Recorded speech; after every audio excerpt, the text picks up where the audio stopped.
दोस्तों हम फिर से लेकर आ चुके हैं आप लोगों के लिए सुबह की सभी ताजा और बड़ी खबरें। फटाफट अंदाज में एक एक करके बताएंगे आपको देश और दुनिया से क्या बड़ी खबरें निकलकर सामने आ रही हैं। लेकिन उससे पहले दोस्तों एक नजर डालेंगे सुर्खियों पर। मोहन भागवत के ज्ञान पर भड़के असदुद्दीन ओवैसी बोले, फिलहाल पहले देश में नफरत फैलाओ और फिर दोस्तों लोगों को ज्ञान बांटो। इसके बारे में आपको बताएंगे। वहीं पर अगली बड़ी खबर में आपको बताएंगे दोस्तों, जी हाँ, दरअसल आपको बता दें मोहन भागवत ने दिया विवादित बयान। बोले फिलहाल जो लोग हैं दोस्तों, खासकर मुसलमानों पर उनका निशाना था और साफ कह रहे थे कि फिलहाल ये जो जनसंख्या बढ़ती है इससे बनते हैं अलग अलग देश। बताएंगे आखिरकार उनका मतलब क्या था। वहीं पर बारामुल्ला में दोस्तों गृह मंत्री अमित शाह ने दिखाई मुसलमानों की तस्वीर, तो लोगों ने कहा चलो बिठा दिए 500 रुपए देकर। इसके बारे में बताएंगे। वहीं पर अगली बड़ी खबर में हम आपको बताएंगे दोस्तों, दरअसल आपको बता दें राहुल गांधी की भारत जोड़ो यात्रा ने मचाया तहलका, भाजपाइयों को लगी मिर्ची, संघ भी बोला कांग्रेस की जुबान। वहीं पर लल्लन सिंह के ऊपर भड़के पीके, बोले फिलहाल हम दलाली नहीं करते हैं। इसके बारे में आपको बताएंगे। वहीं पर दोस्तों मुंबई में जमकर भिड़े शिंदे गुट और उद्धव गुट आपस में भिड़ गए। इसके बारे में बताएंगे दशहरा की रैली के दौरान। वहीं पर दोस्तों मुलायम सिंह यादव की हालत में नहीं हो रहा है कोई सुधार, लगातार बिगड़ती जा रही है तबीयत। इसके बारे में भी बताएंगे। वहीं पर अगली बड़ी खबर में हम आपको बताएंगे, केसीआर ने कर दिया अपने राष्ट्र पार्टी का ऐलान। जी हां, कल घोषणा की गई थी, जमकर मोदी सरकार को घेरा है। वहीं पर तेजस्वी यादव ने उपचुनाव में अनंत सिंह की पत्नी को दे दिया टिकट, बनाया गया उम्मीदवार। वहीं पर अगली बड़ी खबर में हम आपको बताएंगे दोस्तों, जी दरअसल आपको बता दें मिस्त्री बिजली का वादा दिल्ली में। दोस्तों आपको बता दें दरअसल फ्री की बिजली पर सियासत हो गई है। जो अरविंद केजरीवाल फ्री की बिजली का वादा करके आए गुजरात में, अब मोदी सरकार दिल्ली में उनसे बदला ले रही फ्री की रेवड़ी का। वहीं पर गहलोत ने कर दिया सचिन पायलट के साथ खेल, नहीं हटेंगे दोस्तों सीएम पद से, बने रहेंगे सीएम। इसके बारे में भी बताएंगे। तो सारी खबरें फटाफट अंदाज में देंगे, एक एक कर देंगे। फिलहाल फिर चलिए बढ़ते हैं सबसे पहली और सबसे बड़ी खबर की ओर। दरअसल दोस्तों आपको बता दें मोहन भागवत के बयान पर मचा हाहाकार, लोगों ने कहा फिर से मचाना शुरू हिंदू मुसलमान। दरअसल दोस्तों एक तरफ तो मोहन भागवत मुसलमानों के हितैषी बनते हैं, यानी कि उनके शुभचिंतक बनते हैं। दूसरी तरफ दोस्तों मोहन भागवत अपने बयानों में मुसलमानों को टारगेट करते हैं, मुस्लिम समुदाय को। अब कैसे करते हैं जरा उनका बयान सुन लीजिए, जो कल उन्होंने नागपुर में दिया था। यह बयान सोशल मीडिया पर वायरल हो रहा है, इस पर असदुद्दीन ओवैसी ने भी टिप्पणी दी है। लेकिन पहले मैं आपको यह बताता हूं कि दरअसल कल उन्होंने बोला क्या। नागपुर को रैली को संबोधित करते टाइम जो आरएसएस प्रमुख है मोहन भागवत, उन्होंने एक बात बोली। उनका कहना था कि ये जो जनसंख्या बढ़ती है इससे ही जो है यहाँ पर अलग देश बनते हैं, अलग देश बनते हैं। मतलब आप समझ रहे हैं दोस्तों, मुसलमानों के ऊपर हमेशा ये आरोप लगता है मुस्लिमों के ऊपर कि ये लोग जनसंख्या बढ़ा रहे हैं, ताकि ये लोग जो है यहाँ पर इंडिया में इनकी जनसंख्या बढ़ जाए और ये लोग सरकार पर भारी पड़ा करें। मुस्लिम समुदाय धीरे धीरे कर अपनी जनसंख्या बढ़ा रहा है, ये लगातार बीजेपी आरोप लगाती रहती है। और मोहन भागवत ने भी कल अपने भाषण में यही आरोप लगाया कि ज्यादा जो ये पॉपुलेशन बढ़ती है इसके कारण ही जो यहाँ पर अलग देश बनता है। मोहन भागवत ने कहा कि आज देश में जो नफरत फैलाई जा रही है सरकार के खिलाफ और जो बयानबाजियां हो रही है वो सब कुछ जानबूझकर की जा रही हैं। लेकिन दोस्तों ये साफ दिखाई दे रहा है कि मोहन भागवत का बयान सिर्फ फर्जी और बेईमाना था। एक तरफ तो मदरसे जाते हैं और कहते हैं कंप्यूटर भी सीखो, ये भी करो वो भी करो, दूसरी तरफ मुसलमानों को ही घेर रहा है। दूसरी तरफ मोहन भागवत कहते हैं कि सरकार अच्छा काम कर रही है, कोरोना में उसने उन लोगों को नौकरी दी जिनके पास नौकरी नहीं थी। गलत, पहली बात तो ये गलत दोस्तों, बल्कि उन लोगों को नौकरी दी गई जिनकी सरकार को जरूरत थी, उन लोगों को नहीं, सरकार को उनकी जरूरत थी डॉक्टरों की। तीसरी बात दोस्तों, अगर मोहन भागवत को लगता है कि सरकार ने नौकरी दी थी तो फिर इनका अपना संघ आरएसएस जो है वो सरकार के ही खिलाफ मोर्चा क्यों खोल रहा है? क्यों वो राहुल गांधी की भारत जोड़ो यात्रा से इतना डर गया है कि उसने नरेंद्र मोदी के ऊपर ही हमला बोलना शुरू कर दिया है और कह रहा है कि रोजगार दो, रोजगार दो। एक तरफ तो आप सरकार के खिलाफ प्रदर्शन करते हो और दूसरे ही पल आप बदल जाते हो, कहते हो सरकार अच्छा काम कर रही है, सरकार को अभिदान मिला। क्यों? क्योंकि बीजेपी का दोस्तों एक तरीके से कह देते हैं पिछलग्गू पार्टी है आरएसएस, और आरएसएस दोस्तों बीजेपी का एक फ्रंट है, यानी कि इनकी ही एक शाखा है आरएसएस, इसीलिए बीजेपी अब तक सत्ता में है और ये मिलकर नफरत फैलाते हैं, आरएसएस और बीजेपी वाले। चलिए बढ़ते हैं एक और अगली बिग ब्रेकिंग की तरफ। बता दोस्तों, राहुल गांधी की भारत जोड़ो यात्रा ने मचाया तहलका। आखिरकार क्यों प्रधानमंत्री भारत जोड़ो यात्रा से इतना डरे हुए हैं? दरअसल आपको बता दोस्तों, लगातार राहुल गांधी की भारत जोड़ो यात्रा को लेकर बीजेपी कमेंट पास कर रही है। बीजेपी एक चीज अच्छे से जान चुकी है कि उसको भारत जोड़ो यात्रा में एक बड़ा नुकसान हो रहा है। आपको बता दें, राहुल गांधी ने आगे बढ़ते हुए कहा कि ये भारत जोड़ो यात्रा को रोकने की पूरी कोशिश कर रही है सरकार, लेकिन रुकने वाले नहीं है। राहुल ने कहा कि इस देश में महंगाई, गरीबी और बेरोजगारी बड़े मुद्दे हैं, लेकिन हमारे देश के पीएम इस पर बात नहीं करते। राहुल ने कहा कि किसी भी देश को ऊंचे ले जाने के लिए देश को बांटना जरूरी नहीं है। जो देश बटा हुआ होता है, जहां पर नफरत, हिंसा को जगह दी जाती है, वो देश कभी भी तरक्की नहीं कर सकता। राहुल गांधी ने कहा कि हमें रोकने की काफी कोशिश की जा रही है, लेकिन रुकने वाले नहीं है। जाहिर सी बात है दोस्तों, राहुल गांधी की बात में दम है। आज अगर कोई कहता है कि आप मंदिर मस्जिद पर डिबेटें करो, आप हिंदू मुसलमान पर डिबेट करो, तो वो देश कैसे आगे बढ़ेगा? प्रधानमंत्री नरेंद्र मोदी ने दोस्तों देश को जो वादा किया था, वो वादा तो उन्होंने निभाया नहीं, लेकिन हाँ, देश को दोस्तों एक अलग ही तरीके का जख्म अलवत दे दिया पीएम नरेंद्र मोदी ने। और ये आप भी जानते हैं कि ये देश में हो रहा है दोस्तों। ऐसा नहीं है कि विपक्ष बोल रहा है सिर्फ इसीलिए, आप खुद भी देख रहे हैं कि आज डिबेटें होना चाहिए महंगाई गरीबी पर, लेकिन डिबेट होती है दोस्तों मंदिर मस्जिद पर। और इस बात को तो कई साल हो चुके हैं, कई चीजें हो चुकी हैं दोस्तों, कि सरकार की नीयत पर, सरकार के हर एक फैसले पर सवाल उठता है। तो कहीं ना कहीं दोस्तों मैं इस चीज को कह सकता हूं कि प्रधानमंत्री नरेंद्र मोदी जिस तरीके की चीजें कर रहे हैं, उसको लेकर भी सवाल उठ जाता है। प्रधानमंत्री ने कई बातें करी, कई चीजें बोली, उसको लेकर कहीं ना कहीं एक जो सवाल उठते हैं, उन सवालों की कहीं ना कहीं जरूरत है। और ये कहना गलत नहीं होगा कि प्रधानमंत्री नरेंद्र मोदी को आज पूरी तरीके से इस चीज का सामना करना चाहिए कि देश में ये चीजें हो रही हैं। फिलहाल चलिए बढ़ते हैं एक और अगली बिग ब्रेकिंग की तरफ। बता दोस्तों, लल्लन सिंह के ऊपर भड़के के पीके बोले मैं दलाली नहीं करता हूं। दरअसल आपको बता दें, लल्लन सिंह ने अभी एक दिन पहले पीके के ऊपर बयान दिया था, जिस बयान में जेडीयू के नेता लल्लन सिंह ने नीतीश का बचाव करते हुए कहा था कि फिलहाल जो पीके हैं वो बीजेपी से मिल गए हैं और वो मिलकर जो है यहाँ पर बीजेपी के साथ काम कर रहा है। आपको बता दें, उनको बीजेपी की पार्टी बता दिया था लल्लन सिंह ने, लेकिन अब प्रशांत किशोर का इस पर बयान आया है। प्रशांत किशोर ने उल्टा नीतीश को ही घेर लिया।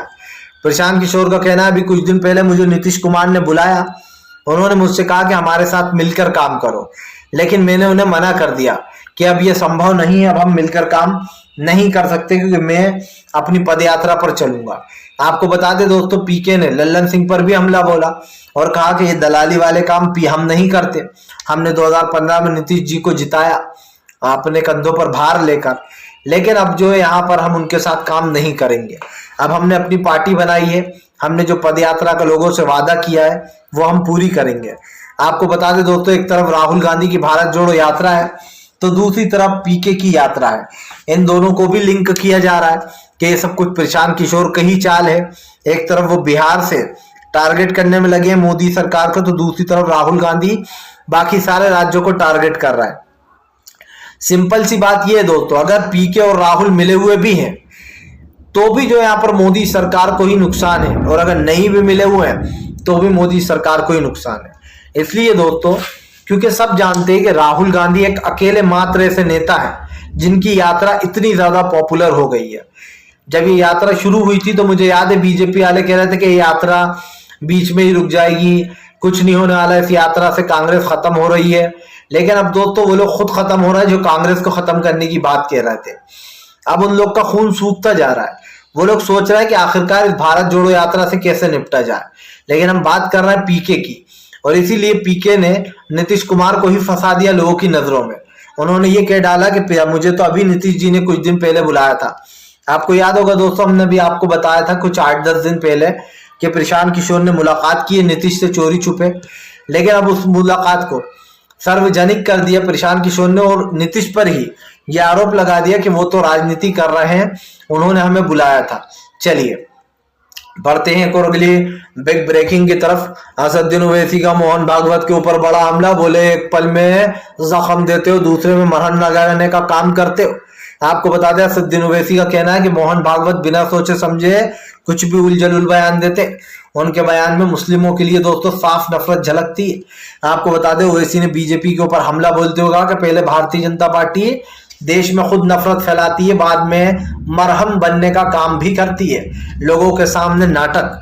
आपको बता दें असदुद्दीन ओवैसी ने साफ साफ कहा कि फिलहाल देश में महंगाई, गरीबी और बेरोजगारी जैसे मुद्दों को दोस्तों बढ़ावा दिया जा रहा है। ये आप भी समझते हैं दोस्तों कि इस वक्त देश में सबसे बड़ा मुद्दा है, लेकिन भारतीय जनता पार्टी इस मुद्दे को पूरी तरीके से भुनाने में लगी हुई है।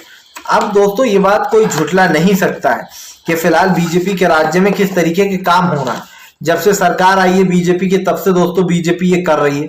जाहिर सी बात है, अगर आप किसी एक चीज पर, मुद्दे पर बात करते हो तो आपको उस पर टिके रहना चाहिए, लेकिन सरकार दोस्तों ये भूल चुकी है कि आखिरकार वो करना क्या चाह रही है। और इसीलिए हम सरकार को दोस्तों बार बार घेरते हैं, क्योंकि हमें पता है कि बीजेपी आम जनता के साथ क्या कर रही है। आज देश में जिन चीजों की जरूरत है वो लोगों को मिल नहीं रही है।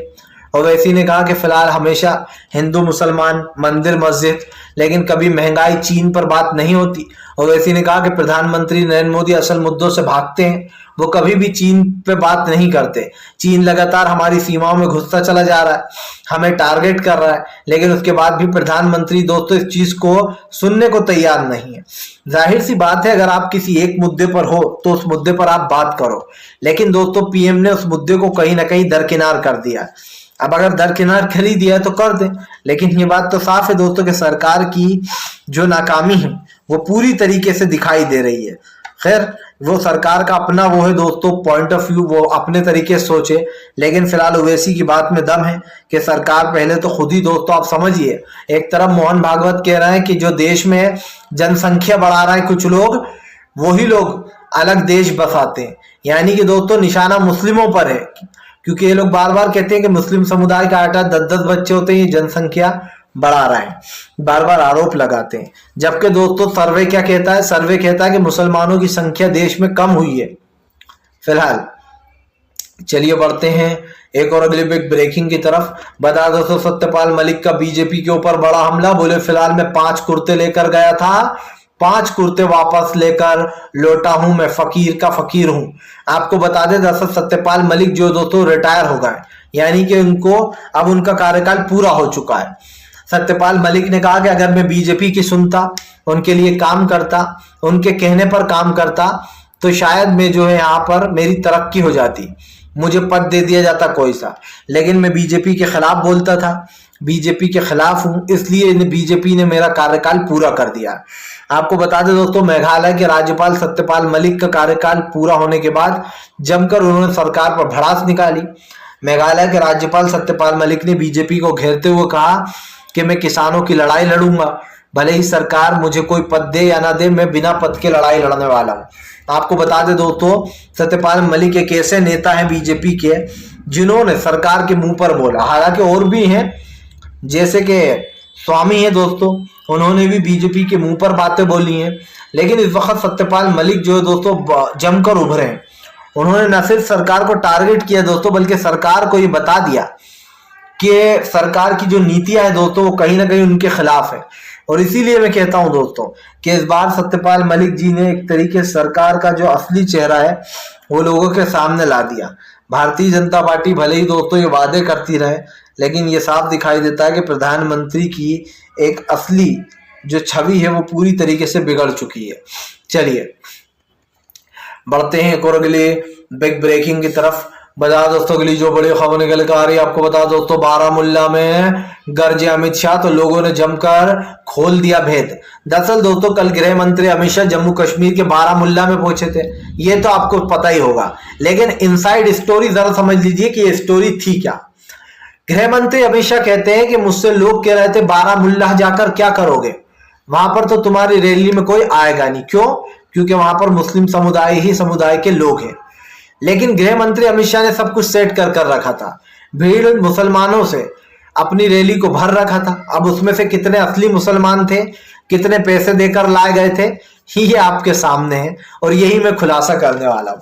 देखिए दोस्तों गृह मंत्री अमित शाह बारामुल्ला पहुंचते हैं, वो अपनी भीड़ में कैमरामैन से कहते हैं, कैमरामैन जरा लोगों को दिखाओ ये खूबसूरत तस्वीर, जिसके बाद लोग देखकर हैरान हो जाएंगे कि ये जम्मू कश्मीर बारामुल्ला का नजारा है। मतलब कि बेसिकली उनका मतलब ये था कि ये जो हमारी रैली में मुस्लिमों का जो हुजूम आया है, ये देखकर उन लोगों के मुंह बंद हो जाएंगे जो कह रहे थे कि बारामुल्ला जाकर क्या करोगे।